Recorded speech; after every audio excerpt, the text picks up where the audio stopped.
우리가 수요일 저녁 시간마다 요한계시록 말씀을 우리가 함께 읽고 있습니다. 이 계시록은 물론 마지막 때에 되어질 일들에 대한 기록이기도 하지만 그 역사의 과정에 대하여서 또 하나님이 행하실 일들과 그 속에서 믿음의 성도들이 기억하여야 할 것이 무엇인가라고 하는 것을 가르치고 있죠. 오늘은 계시록 그 19장 우리 신앙의 중요한 주제 중에 하나이기도 한 백마탄의 재림, 그 재림의 신앙에 대하여 우리 주님께서 이 땅 가운데 다시 오실 그 약속에 대하여서 기록하고 있습니다. 19장 전체가 바로 그 재림 때에 일어날 일들에 대하여 기록하고 있죠. 우리가 이 계시록의 3단 구조를 이해해 볼 필요가 있는데, 그 계시록 1장 19절에 보면 내가 본 것과 그리고 이제 있는 일과 장차 될 일을 기록하라. 요한을 향하여서 바로 그 주님께서 그렇게 명령하십니다. 그래서 그가 요한이 기록하였던 책들이 있지 않습니까? 요한복음은 이미 있었던 일입니다. 그가 주님의 제자로 주님께서 부르시고 또한 전하여 주셨던 말씀과 또 십자가를 지시고 고난을 당하였던 그 일들을 기록하고 있지요. 어쩌면은 그가 본 것이라고 하는 것은 그 복음서를 요한복음을 말하는 것을 우리가 해석할 수도 있습니다. 이제 있는 일이라고 하는 것, 그가 지금 교회에서 목회를 하고 박해의 시대 가운데 성도들이 겪고 있는 문제들, 또 여러 가지 미혹하는 세력들, 이단들이 일어나서 신앙의 본질을 왜곡하고 그리고 복음적인 신앙을 떠나게 하고 또 오늘 우리로 무장해제시켜서 마귀 사단의 종으로 만드는 바로 이와 같은 시험의 일들이 있었습니다. 지금 있는 일들에 대하여 그가 또한 기록한 것이 요한 서신이죠. 요한 1서, 2서, 3서가 아닙니까? 그리고 장차 될 일을 기록하라. 앞으로 되어질 일들에 대해서 또한 기록하게 하였습니다. 그게 바로 요한 계시록이다라고 우리가 이해해 볼 수 있습니다. 요한복음 전체로 보면 1장에 그가 이 계시록을 쓰게 된 배경에 대하여서 기록하고 있습니다. 그러니까 밤모성에 그렇게 머물러 거하게 되어졌을 때, 그때 바로 하나님께서 믿는 자에게 이미 주셨던 약속에 대하여서 그가 받았던 은혜에 대하여서 기록하고 있지 않습니까? 이 예언의 말씀을 읽는 자와 듣는 자와 그것을 지켜 행하는 자에게 복이 있음이라. 하나님의 말씀대로 살아오고 그 말씀을 지켜 행하고 또 그 말씀 가운데 거하는 자에게 하나님의 복이 있음을 지금까지 살아오면서 확인하였던 것 아닙니까? 뿐만 아니라 우리를 그의 나라와 제사장으로 삼으신 그 주님을 우리가 찬양하라. 그에게 능력과 그 영광이 있음이로다. 오늘 우리가 하나님 나라의 백성이 되어지고 그리고 바로 우리가 하나님 앞에서 왕적인 제사장으로 부름을 받아서 하나님 앞에 담대히 나아가서 기도하고 중보할 수 있는 사명자가 되어진 것. 그 속에 하나님의 복이 담겨져 있고 하나님의 능력이 담겨져 있고 영광이 담겨져 있었던 것 아닙니까? 뿐만 아니라 예수 그리스도로 말미암아 그분을 믿는 자들에게 은혜와 평강이 있을지어다라고 하였습니다. 바로 우리 믿는 자들이 이미 가지고 있는 7가지 복이 있지 않습니까? 이미 하나님께서 주셨던 복, 예수 그리스도께서 우리를 위하여 십자가에 못 박혀 죽으시고 부활하신 것, 그게 바로 믿는 자들에게 이미 주셨던 복음이었고 우리가 이미 누리고 있는 복이 아닙니까? 그리고 2장과 3장에 보면 당시에 있는 교회들에 대한 기록을 그렇게 교회들에게 주시는 말씀을 기록하고 있죠. 당시대에 이미 바로 이 소아시아에 7교회가 있었습니다. 이제 있는 일들이죠. 그 교회들에게 주시는 말씀들을 기록하게 하였던 것 아닙니까? 박해 가운데 있고 또한 여러 가지 그 어려운 일들, 고난과 순교의 자리 가운데 있고 미혹의 자리 가운데 있는 교회들에게 주시는 말씀이 있었다. 그게 바로 또한 이제 있는 일이죠. 그리고 4장부터 22장까지는 이제 있을 일, 장차 될 일을 기록하였다.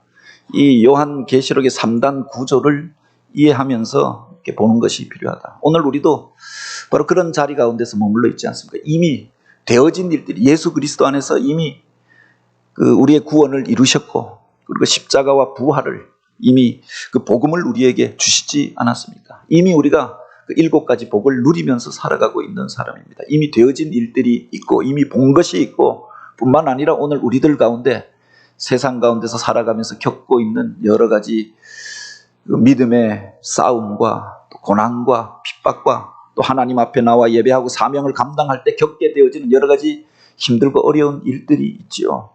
그 속에서 우리가 살아가고 있다. 이제 우리들 가운데 있는 일들이 있지 않습니까? 그러나 또 앞으로 벌어질 장차 되어질 일들이 있다라고 하는 겁니다. 그것을 요한은 7인, 7나팔 그리고 7대접으로 이야기하고 그 이후에 주님께서 재림하시고 이 땅 가운데 천년왕국이 이루어지게 될 것이다 라고 이야기하였습니다. 그래서 요한이 이 말씀을 듣고 또 지키고 행하는 자에게 복이 있다라고 했는데 이 요한계시록의 그 서사적 구조를 쭉 1장부터 22장까지 그 구조를 보면 이렇게 되어져 있습니다. 맨 처음에 바로 그가 말씀을 받게 되어진 배경, 그 서론의 말씀이 기록되어져 있죠. 이게 바로 1장 그 18절까지 기록되어져 있습니다. 그리고 이어지는 9절부터 3장까지 이어지는 말씀이 7교회에게 주시는 말씀입니다. 당시에 이미 있었던 교회이고, 근데 그 교회들이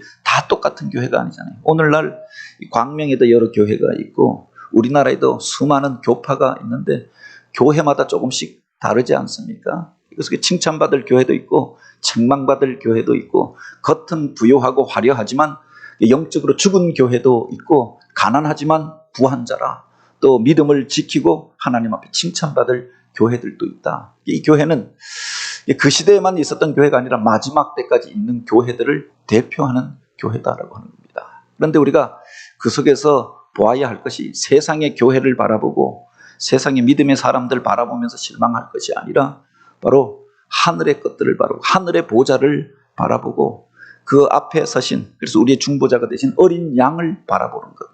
그것이 필요하죠. 그래서 교회를 바라보면서 실망하고 세상의 박해로 인하여서 낙심하고 있는 바로 요한의 눈을 열어서 하늘의 보좌를 보게 하시고 그 앞에 먼저 간 성도들이 하나님을 찬양하며 또 그 영광스러운 자리에서 우리를 위하여 중보하시는 어린 양 되신 주님의 모습을 그가 보게 되었다. 이것을 기록하고 있죠. 4장과 5장에 이것을 기록하고 있는데 그때 주님께서 그 보좌에 계신 그 하나님이 역사를 펼쳐가는 두루마리를 가지고 있는 것을 보았는데 바로 주님께서 그 두루마리를 펴서 이제 앞으로 되어질 일들을 가르쳐 주신 겁니다. 이것을 가리켜 7인이라고 하는데 사실은 7봉인이 뜯겨지는 그 과정을 통해서 역사 가운데 어떤 일들이 있을 것인가 라고 하는 것을 알려주셨던 것 아닙니까? 이 역사 가운데 미혹하는 자들이 일어나서 세상의 권세를 잡게 되어지는 일이 있을 것이고 이 땅 가운데 칼을 든 자를 통한 전쟁이 벌어지게 될 것이고 이 땅 가운데 기근과 또 그것으로 인하여서 많은 사람들이 고통당하는 일들이 있을 것이고 또 이 땅 가운데 그렇게 믿는 자들이 박해당하고 고난당하는 일들도 있을 것이다. 그리고 세상의 전체 지변을 통하여서 많은 사람들이 어려움을 겪는 일들이 역사의 과정 속에서 벌어지게 될 것을 이야기하죠. 이것은 당시에 있었던 일만이 아니라 역사의 과정 속에서 계속 이런 일들이 있을 것이다. 잠시 잠깐 이런 일들이 벌어져서 너희가 낙심하지 말고 역사의 한막이 넘어갈 때마다 이런 사건들이 전쟁이 있을 것이고 재앙이 있을 것이고 기근이 있을 것이고 또 미혹하는 일들이 있을 것이고 믿는 자들이 고난당하는 일들이 있을 것을 우리에게 가르쳐 주십니다. 그러나 그때 예수 그리스도를 믿고 어린 양과 보좌에 앉으신 이를 믿고 의뢰하는 자들은 하나님께서 구원하심으로 그들이 인을 받고 바로 영광의 자리 가운데 하나님 앞에 나아가며 찬양하게 될 것이다. 중요한 것은 이 박해와 고난 가운데서 믿음을 지키는 것의 중요함에 대하여서 말씀해 주고 있는 거죠. 그리고 이제 8장과 9장에 보면은 7나팔에 대하여서 이야기합니다. 바로 이런 일들이 있을 때 너희가 마지막 때인 줄 알라. 역사의 과정이 이렇게 흘러갈 때 너희가 이 땅의 것들을 바라보지 말고 하늘의 것들을 바라보라. 그리고 예수 그리스도를 의지하고 그 믿음으로 바로 영적 싸움에서 승리하라라고 말씀하십니다. 그리고 믿는 자들을 향하여서 바로 마지막 때에 이런 일들이 있을 것이니 바로 이와 같은 일들이 있을 때 마지막이 다가오고 있고 종말이 다가오고 있음을 알라라고 이야기하였고 바로 땅의 3분의 1들 가운데 재앙이 임하게 될 것을, 바다의 3분의 1이 피로 변하고 또 많은 생물들이 죽는 일들이 있을 것을, 그리고 땅의 샘의 근원이 3분의 1이 이와 같이 재앙을 당하여 오염당하여 먹지 못할 것들로 사람들이 고통당하고 죽게 될 것을, 그리고 해와 달과 별의 재앙이 임하게 될 것을, 황충의 재앙이 일어나서 전염병이라고 이야기할 수도 있고 그때 말 그대로 이야기하면 황충은 메뚜기의 재앙이라고 하죠. 그런 것들이 덮쳐오면서 그래서 땅에 너희들의 식물이 고갈되어지고 고통당하는 일들이 벌어지게 될 것을 이야기합니다. 그리고 유구라데에서 큰 전쟁이 일어나게 될 것이다. 어쩌면은 이 어간에 우리가 살아가고 있지 않습니까? 여기 7 나팔이라고 하는 것은 시간적인 연대기로 해석하는 이들도 있고 바로 이 마지막 때의 징조로 이런 일들이 마지막 때에 벌어질 것이다. 이런 일들이 벌어지면 마지막 때인 줄 알라. 이건 경고의 말씀이죠. 그리고 마지막 7 나팔이 뭐냐? 그게 7 대접이 그야말로 전 세계적인 재앙이 이 땅 가운데 쏟아지게 될 것이다. 그게 7번째 나팔이죠. 그때 믿음의 사람들이 또한 기억해야 할 것이 바로 마지막 때에 하나님께서 원하시는 것들이 무엇인가? 우리에게 맡겨주신 이 계시록의 말씀, 마지막 때에 되어질 일들에 대하여서 우리가 기억하고 말씀 가운데 거하는 자가 되는 것. 그리고 믿는 자들에게 맡겨주신 사명을 기억하고 이 복음이 땅끝까지 전파되어져야 그때 끝이 오리라 라고 하였으니 그때가 되어질수록 우리가 증인된 사명을 감당하면서 이 땅 가운데서 말씀을 전하고 복음을 전하는 삶을 살아야 한다. 이것을 바로 10장과 11장에서 이야기하고 있죠. 그리고 이어지는 말씀에 보면은 역사의 처음으로부터 끝까지 이어지는 이와 같은 재앙과 갈등이 왜 벌어지게 되어졌는가? 그 속에 영적인 싸움이 있음을 이야기하죠. 하늘로부터 싸움이 있었고 여기에서 패하였던 마귀 사단이 이 땅 가운데 내려와서 그 용이라고도 하고 큰 뱀이라고도 하고 미혹하는 자여 속이는 자라고도 하는 그를 통하여서 그를 따르는 무리에 의하여서 이 땅 가운데서 악하고 비참한 일들이 벌어지게 되어졌다. 그것을 통해서 이 땅 가운데서 땅의 권세를 잡은 적 그리스도가 일어나게 될 것이고 오히려 하나님을 믿는다고 하나 바로 그 거짓 선지자들이 일어나서 용의 권세를 쫓아가게 될 것이다.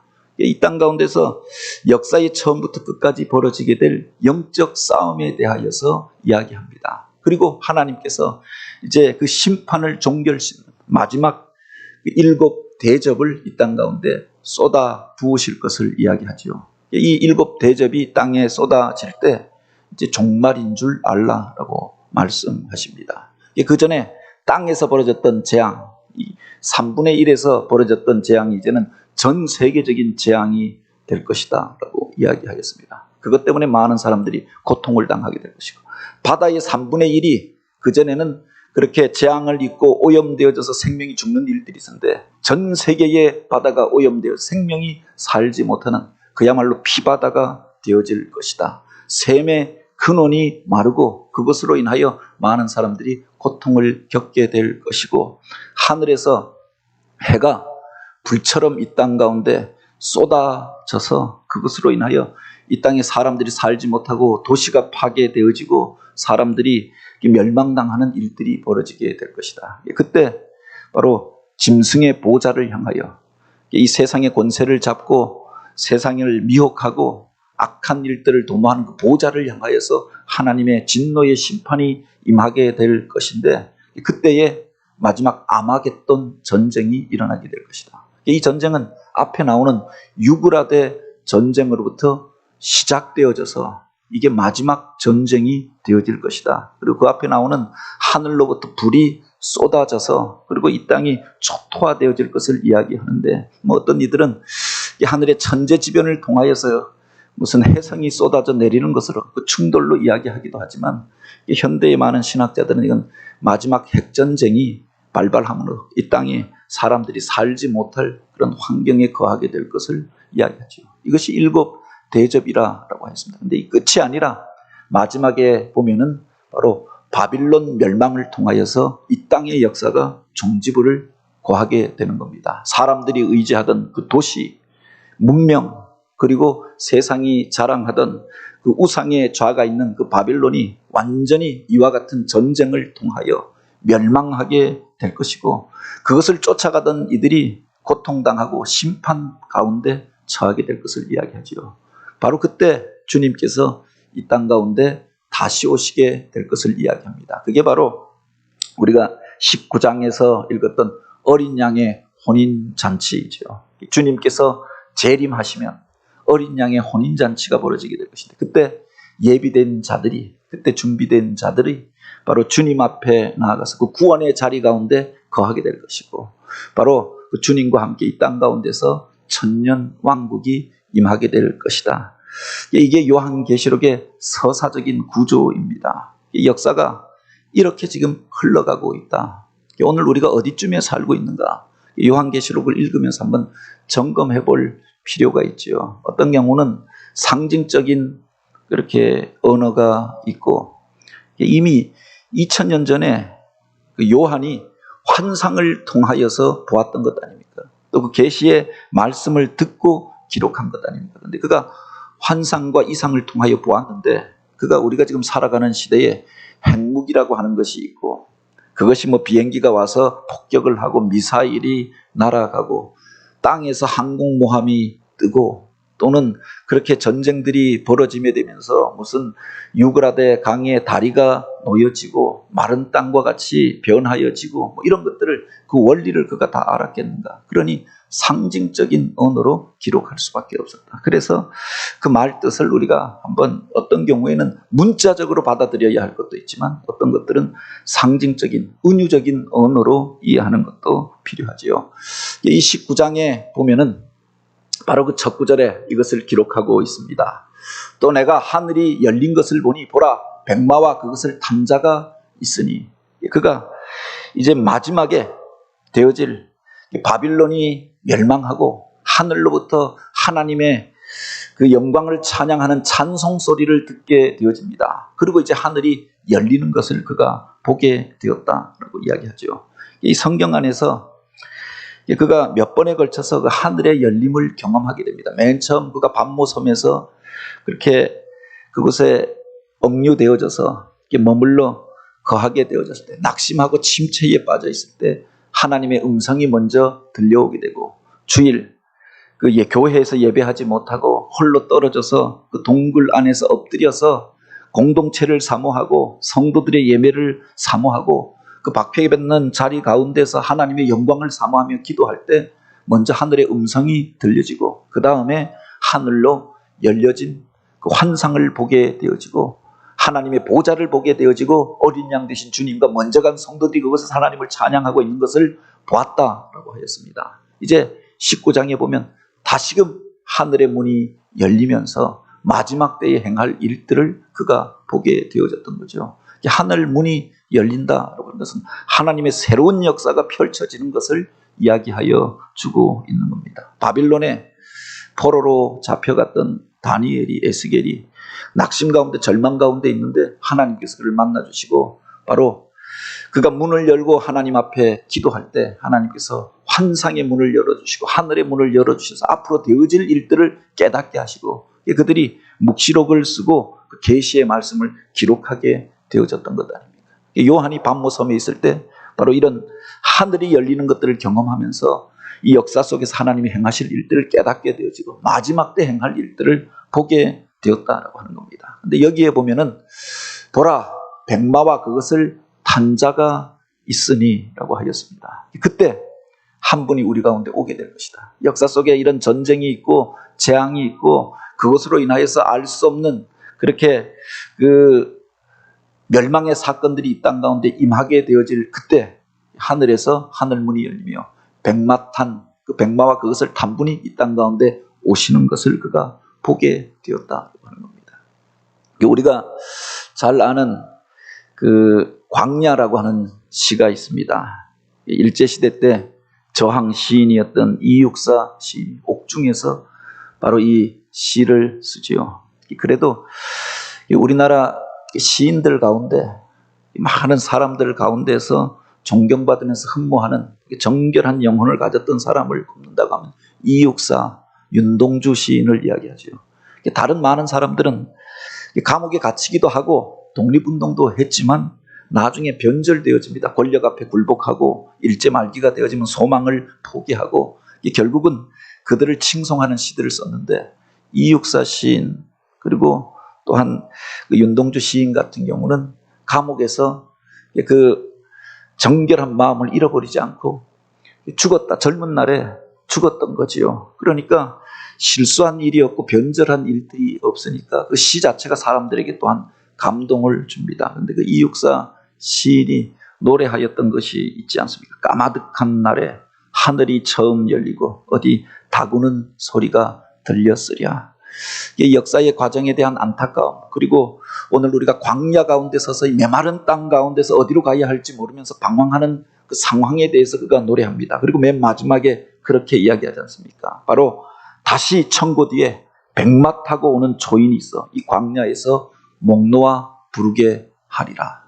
우리가 참된 해방의 날 그 기쁨으로 노래하며 이 백성들과 함께할 백마 타고 오실 메시아를 그가 기다렸다. 물론 그가 말했던 백마 타고 오실 그분은 우리 민족을 구원하고 해방시킬 지도자를 의미하는 것들로 그 해방의 날을 의미하는 것들로 이렇게 해석합니다. 그런데 성경의 마지막이 이것을 이야기하고 있다고 하는 겁니다. 그리고 우리 사중복음, 성결교회의 사중복음의 맨 마지막도 이것을 이야기하고 있는 거죠. 중생, 성결, 신유. 이 신유까지는 이미 있었던 일이고 지금 우리가 보고 있는 것들입니다. 그런데 재림은 장차 되어질 일이다라고 하는 겁니다. 이 성경도 요한계시록에 그 앞에까지 있었던 일들은 일곱 나팔, 그 중에 어떤 것들은 이루어지고 어떤 것들은 이루어지는 과정 속에 있는 것도 있습니다. 어쩌면은 일곱 대접이 쏟아지는 시대 가운데 우리가 또 살아가고 있다고도 말할 수도 있을 것입니다. 그런데 바로 주님께서 아직 이 땅 가운데 오시지는 아니하셨지 않습니까? 백마 타고 주님께서 이 땅 가운데 다시 오시게 될 것에 대하여서 이야기하고 있는 거죠. 여기에 성도의 소망이 있고 또 오늘 우리의 궁극적인 승리가 있음을 보게 됩니다. 여기에 보면 주님의 오심에 대하여서 이야기하면서 보라 백마와 그것을 탄 자가 있으니 라고 하였습니다.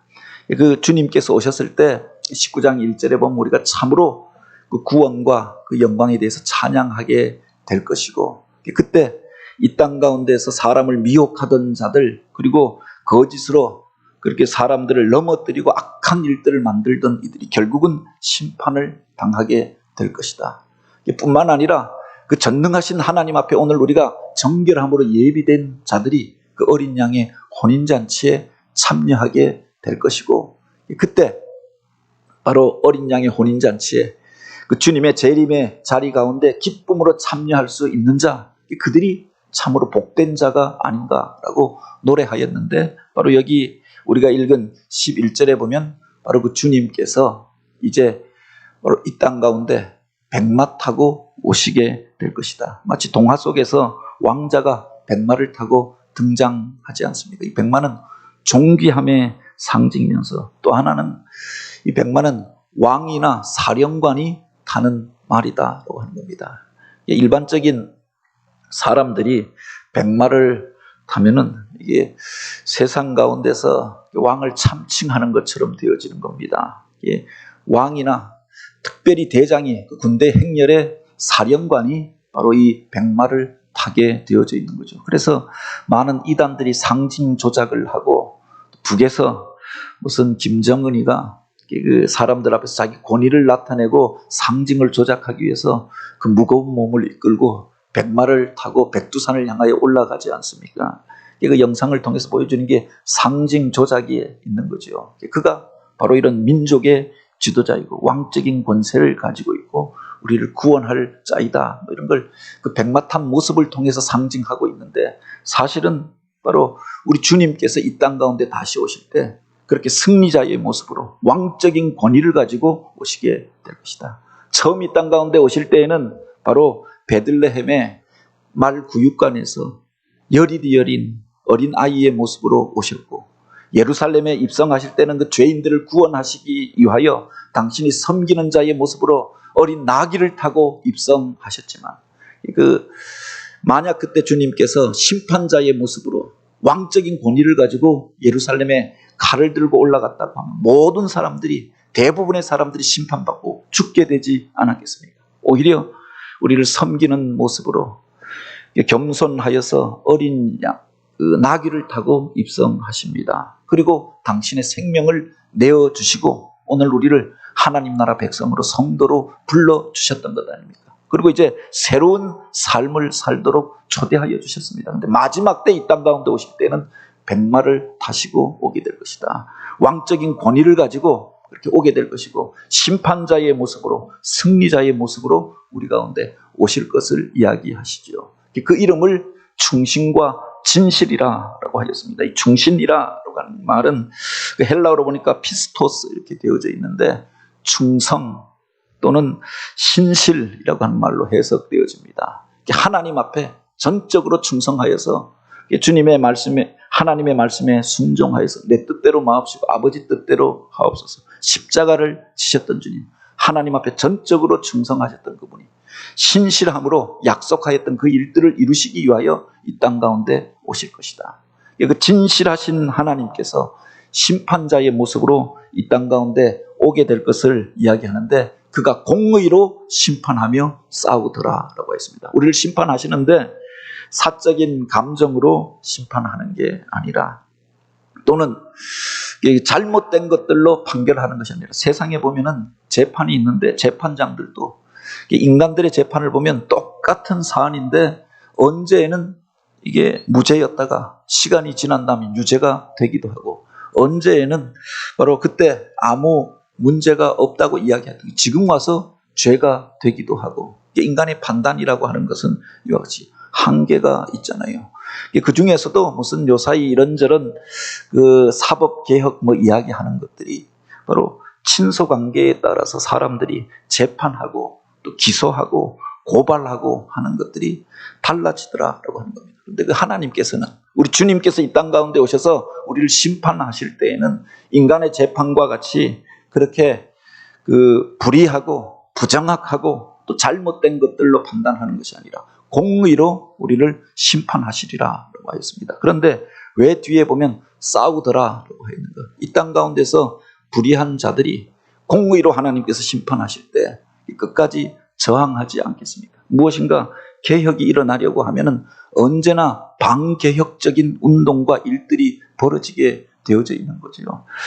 주님께서 이 땅 가운데 오시는 건 개혁하기 위해 오시는 것이 아닙니다. 근데 오늘 우리들의 삶을 놓고 이 땅을 심판하시기 위해 오게 될 터인데, 마지막에 마귀 사단과 그 짐승을 의지하던 자들과 적 그리스도와 그리고 거짓 선지자들이 여기에 대해 저항하고 싸우지 않겠습니까? 그래서 공의로 심판하며 싸우더라라고 했는데, 그 하나님은 바로 오늘 우리들 속에 있는 그 모든 것들을 알고 계신 분이시다. 그 눈은 불꽃 같고 그 머리에는 많은 관들이 있다. 사실은 겉으로는 사람을 선한 자로 포장하는 이들이 얼마나 많이 있습니까? 보통 무슨 영업을 잘하는 사람들은 말에 능숙하잖아요. 그 말을 들으면 그것을 꼭 사야 할 것 같고, 그것을 먹으면 무병장수할 것 같고, 말을 잘하는 사람들이 있습니다.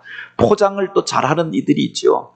알맹이는 사실은 중요하지 않고 요사이는 그 피할 껍데기가 중요하고 포장이 중요하다고도 이야기합니다. 세상 가운데서 그런 경우가 얼마나 많이 있느냐. 그런데 사람의 속은 우리가 알 수 없으니 결국은 우리가 겉모습을 가지고 판단하고 그 말을 듣고 판단할 수밖에 없잖아요. 그런데 우리 주님께서는 불꽃 같은 눈으로 우리의 중심을 보시는 분이고 감찰하시는 분이다라고 하였습니다. 그러니 심판하시는데 바로 세상 사람들은 그래서 잘못 판단하기도 하지요. 세상의 법정이라고 하는 것이 다 공의로 판단되는 게 아니라 사실은 더 좋은 변호사를 사려고 하는 게, 더 많은 돈을 주고 실력 있는 변호사를 사려고 하는 게, 그렇게 법에 대해서도 잘 알고 그 맹점도 잘 알고 말과 논리에 뛰어난 사람을 사서 놓고 보니까 자기가 잘못하고도 무죄가 되어지는 겁니다. 자기가 돈이 없고 힘이 없고 그래서 제대로 된 변호사를 사지 못하였더니 무죄한데도 죄가 되기도 하고 자기가 피해자인데 가해자로 변하는 경우도 있더라고요. 그런데 우리 하나님께서, 우리 주님께서는 불꽃 같은 눈으로 우리 중심을 감찰하시는 분이 아닙니까? 그 하나님께서, 바로 우리 주님께서 공의로 우리를 심판하시더라. 물론 악한 자들이 여기에 대해 대항하여 싸우겠지요. 그러나 하나님께서 바로 그 머리에 많은 관들을 씌워주시며, 여기서 말하는 관들이라고 하는 승리자가 쓰는 관을 이야기하고, 그 앞에 보면 세상에 그 맨 처음 등장하는 흰말 탄 자도 그렇고, 또 세상에서 그 바다로부터 올라온 짐승, 땅의 짐승, 또 머리에 관을 쓰고 있었다라고 했습니다. 그 관은 자기 권위와 영광의 상징이 아닙니까? 그런데 과거에 전쟁에서 승리한 사람들이 그들의 관을 취하잖아요. 승리자가 쓰는 관을 의미한다라고 합니다. 세상의 모든 권세를 꺾고 그 관들을 빼앗아서 쓰게 되실 것들, 결국은 그 주님께서 승리하게 되실 것이다. 이 땅 가운데 주님께서 다시 오실 때 영적인 싸움이 있을 것이지만 결국은 그분이 승리하게 될 것을 말하고 있는 겁니다. 그런데 여기에 보니 그 주님의 이름에 대하여서 기록하고 있는 겁니다. 그 이름을 쓴 것이 하나가 있는데 여기에 보면 바로 자기밖에 아는 자가 없고 라고 하였습니다. 자기 자신에 대해서 가장 잘 아는 사람은 자기가 아닙니까? 물론 우리가 어떤 경우에는 자기 스스로 최면에 걸려서 내가 진짜 잘못하고도 그 말을 자꾸 거짓말 하다 보면 시간이 지난 다음에는 자기가 진짜 그 일을 한 사람처럼 되기도 하는 경우도 있죠. 어떤 사람이 또 그렇게 주입하기도 합니다. 너가 보았다 이야기하다 보니까 자기가 안 보았는데 자꾸 그 이야기를 듣다 보니까 자기가 본 것처럼 또 착각하는 경우도 있습니다. 그러나 진짜 자기 자신에 대해서는 자기가 가장 잘 알고 있지요. 그런데 그에게 그 관에 그 이름을 쓴 것이 있는데 그분이 누구신가? 자기밖에 아는 자가 없다. 주님께서 당신이 누구신지 가장 잘 알고 있다. 세상에서 주님께서 오셔도 그 예루살렘에 오셨지만 저들이 영접하지 아니하였던 것들입니다. 메시아가 오셨지만 그분이 메시아인지 알지 못하고 수많은 사람들이 대적하고 메시아를 기다린다고 하였던 바리새인들이 오히려 주님을 죽이는 자리에 앞장서기도 하였던 거죠. 주님 앞에 환호하였던 군중들 가운데서도 또 대제사장과 또 그 서기관들이 예수님을 향하여 참소하니까 여기에 선동되어져서 나중에는 또 돌을 던지며 죽이라 라고 외쳤던 것 아닙니까? 사람들은 그분이 누구신지 잘 알 수가 없지요. 마지막 때 주님께서 오셨을 때도 알아보지 못하는 자들이 있을 것입니다. 그러나 주님은 당신이 누구신지 분명히 아는 것 아닙니까? 춘향전에 보면은 이도령이 이제 그 장원하여서, 그러니까 과거에서 장원하여서 왕으로부터 어사의 마패를 가지고 바로 그 남원에 그 전라도 지역에 다시금 오게 되어졌던 겁니다. 그런데 그가 암행하여서 감찰하는 사람이다 보니까 초라한 행색을 하고 개나리 보찜을 짊어지고 왔던 거죠. 보니까 초라한 행색에 거지처럼 되어져서 왔던 겁니다. 부잣집 도련님이 거지 행색을 하고 왔으니 많은 사람들이 그렇게 많은 과거에서 떨어지고 이제 폐인이 되어져 버렸다. 그리고 거렁뱅이라고 그를 향하여서 함부로 대하지만 이도령은 자기가 누구인지 자기 자신은 분명히 알고 있었던 거다. 자기 안에 마패가 있고 자기에게 얼마나 놀라운 권세가 있는가 자기가 분명히 알고 있었던 거죠. 결정적인 순간에 그가 마패를 꺼내 들고 암행어사 출두야 외쳤던 것 아닙니까? 자기가 누구인지 알고 있었다라고 합니다. 주님께서 누구신지 주님 자신만이 분명히 아시는 거죠. 세상에 많은 사람들이 그분에 대하여 알지 못하고 마지막 때까지 비밀로 감추어져 있을 것이지만 이제 그분께서 행하시는 그 일들을 통하여서 그분이 누구신가 깨닫게 될 것인데, 또 그가 피 뿌린 옷을 입었는데 그 이름은 하나님의 말씀이라 칭하더라라고 하였습니다. 그 주님께서 피 뿌린 옷을 입고 있었다. 물론 여기에 대한 해석은 두 가지로 나누어집니다. 그분은 우리를 위하여서 보혈의 피를 흘려 주셨기 때문에 그 안에 그 피 뿌린 옷을 입고 있었다 이렇게 표현하기도 하고, 그 앞에 보면 마귀 사단의 세력과 공의로 심판하시리라 라고 말씀하시지 않았습니까? 그 악한 자들을 그렇게 발로 철장으로 맞고 그 말씀의 칼로 그들을 이기시고, 그리고 우리 가운데 오시리라 라고 했습니다. 여기서 말하는 피 뿌린 옷이라 라고 하는 것은 영적 싸움에서 승리하고 마귀 사단의 피로 그 옷이 물들어져 있는 형상을 이야기하는 것으로 해석해 볼 수 있습니다. 그 이름은 하나님의 말씀이더라. 요한복음에 보면 바로 예수님에 대하여서 소개하며 태초에 말씀이 계시리라. 그 말씀이 하나님과 함께 계셨으니 은혜와 진리가 충만하더라 라고 했습니다. 여기서 말하는 하나님의 말씀은 예수 그리스도를 가르치는 거지요. 그 주님께서 그 말씀으로 역사하시고, 하나님께서 천지 만물을 만드실 때 하나님과 함께 바로 역사하였던 분이시고, 그 로고스가 성육신하여 우리 가운데 오셨던 분이시고, 하나님 나라의 진리를 우리에게 가르쳐 주셨던 분이시고, 또 그 말씀 안에 거하는 자들에게 구원의 능력과 권세를 허락해 주신 분이 예수 그리스도가 아니십니까? 그 이름으로 우리가 하나님 앞에 나아가게 되어진 거죠. 그 이름은 하나님의 말씀이라. 우리 가운데 오시는 분이 누구신가 라고 하는 것을 밝히고 있고, 그 앞에 보면 그 이름을 충신과 진실이라 라고 하였습니다. 하나님 앞에 충성하여서 주신 사명 감당하고 십자가를 지셨던 그 주님, 그리고 아멘이 되신 그 주님께서 참으로 오늘 우리 가운데 구원자로 오시게 될 것을 이야기하였죠. 그 주님의 모습과 이름에 대하여서 분명히 기록하며, 그 뒤에 보면은 그 주님께서 어떻게 마귀 사단의 권세를 깨뜨리고 영적 싸움에서 승리할 것인가. 그때 주님께서 오실 때 천사장의 나팔 소리와 함께 수많은 천사들과 함께 이 땅 가운데 오시게 될 것이다. 세마포 옷을 입고 백마를 타고 그를 따르는 많은 무리들을 보게 되어지죠. 주님께서 혼자 오시는 것이 아니라 영적 권세를 가지고 이 땅 가운데 승리자로 오시게 될 것을 이야기합니다. 그런데 그 입에서 예리한 검이 나오니 그것으로 만국을 치겠고, 그 말씀으로 이 세상을 심판하실 것이다. 그리고 그 철장으로 이 땅을 다스리며 바로 하나님에 대항하였던 그 음녀를 쫓아서 짐승 앞에 숭배하고 하나님 신앙을 떠났던 이들 가운데 진노의 포도주로 그들을 밟을 것이며, 마치 포도주를 밟을 때 그 사람들이 그 틀에다가 놓고 발로 밟아서 으깨어져서 그곳에서 즙이 나와서 포도즙이 되어지고 그것이 포도주가 되어지는 것처럼 그 권세의 발로 이 땅의 악한 권세들을 밟으실 것이다. 그리고 그 옷과 그 다리에 이름을 쓴 것이 있으니 만왕의 왕이요 만주의 주라.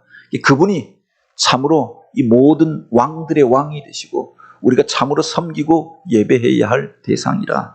그 이전에 많은 미혹하는 자들이 와서 적그리스도를 숭배하라고 이야기합니다. 음녀가 바로 그 앞에서 사람들을 미혹하여서 거짓된 것들을 쫓아가게 만듭니다. 그런데 우리가 참으로 숭배하고 또 쫓아가야 할, 예배해야 할 대상이 누구신가? 이 땅을 참으로 다스리시는 분이 누구신가? 바로 예수 그리스도, 그분이신 줄 믿으시기 바랍니다.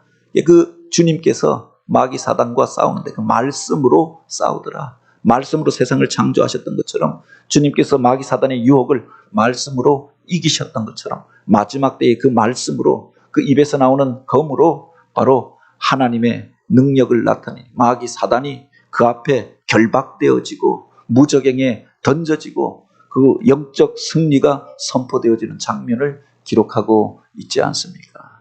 이 마지막 때 주님께서 오시기 전에 마귀 사단이 자기의 마지막 때가 되어진 줄 알고 그래서 더 많은 군대를 모으고 그래서 주님의 군대와 영적 싸움을 벌이게 될 것입니다. 이미 역사 속에서 있었던 일들이 아닙니까? 그러나 결국 그들이 이제 그 짐승이 잡히게 돼. 그들의 우두머리였던 그 짐승이 잡히게 될 것이고, 이제 그 거짓 선지자도, 그들을 쫓아가던 거짓 선지자들도 잡히게 될 것이고, 짐승의 표를 받고 그것을 경배하고 쫓아가던 이들도 그때 심판의 자리 가운데 서게 될 것이다. 마지막 때 주님께서 임하실 때 명명백백하게 진리와 비진리가, 참과 거짓이 드러나게 되지 않겠습니까? 때때로 우리가 역사의 과정 속에서 이렇게 보면은 어떤 사건이 있었고 어떤 사람에 대해서 평가하게 됩니다. 근데 사람들 안에 양자적인 요소가 있잖아요. 사람이 무엇이라고 우리가 판단하는 게 중요한 게 아니라 어떤 사람은 오해해서 어떤 사람은 비난하기도 하고 어떤 사람은 자기 입장에서 자기에게 손해가 왔다고 해서 어떤 사람을 공격하기도 합니다. 모든 상황 속에 양자적인 측면이 있고 우리가 함부로 판단하지 못할 요소들이 있잖아요. 한 사람의 인생을 우리가 함부로 재단할 수 없고 어떤 일들에 대해서 우리가 함부로 판단하고 함부로 정죄하기 쉽지 않은데 주님 앞에 서게 될 때 명명백백하게 이것이 드러나게 될 것이다. 그가 하나님을 섬기는 자인가 아니면 용의 권세를 따르고 마귀 사단을 쫓아가던 자인가. 믿는 자 같으나 거짓 선지자들을 쫓아가서 거짓된 일들을 행하던 자들도 그 표를 받고 그 앞에 거하던 자들도 그때 심판에 임하게 될 것이다 라고 하였습니다. 그 모든 것들이 그 백마 타고 오시는 그분의 그 입으로부터 나오는 그 말씀으로 오늘 우리가 심판을 당하게 될 것이다 라고 하였는데 이 주님께서 다시 오실 그날을 우리가 기다린다. 주님께서 이 땅 가운데 오시는 그날은 심판의 날이 될 것입니다. 믿음을 지키고 그 안에서 하나님 앞에 정결함을 덧입고 그날을 기다렸던 그 사람들에게는 어린 양의 혼인잔치에 참여하는, 그래서 구원함을 얻고 영생의 자리로 들어가는, 그리고 이 땅 가운데서 그 천년 왕국의 권세를 가지고 주님과 함께 바로 다스리게 되어지는 그런 복된 자리로 우리 안에 문제가 해결되어지고 치유되어지고 회복되어지고 그 영광을 누리는 그런 시간이 되어질 것입니다. 그런데 거짓된 것들을 쫓아가던 자들은 세상과 짝하여서 짐승을 숭배하고 악한 사상에 물들어서 그렇게 하나님과 진리에 대하여 대적하던 자들은 그날이 심판의 날이 될 것이다 라고 하는 거죠. 기독교 신앙에서 가장 중요한 것 중에 하나, 어쩌면 역사의 결론이라고 이야기할 수 있는 것이 바로 재림과 천년 왕국입니다. 이 말씀을 통하여서 우리 자신을 들여다보면서 나는 누구 편에 서 있는가? 주님께서 다시 오실 그날 우리는 기쁨으로 주님 앞에 그 어린 양의 혼인잔치에 참여할 수 있는가 돌아보며 이 땅의 것이 전부가 아니라 바로 그 영원한 나라가 있고 주님께서 다시 오시고 우리의 삶을 두고 심판하실 것을 알아 그날을 준비하는 성도들, 교회가 되어지길 주님의 이름으로 축복합니다.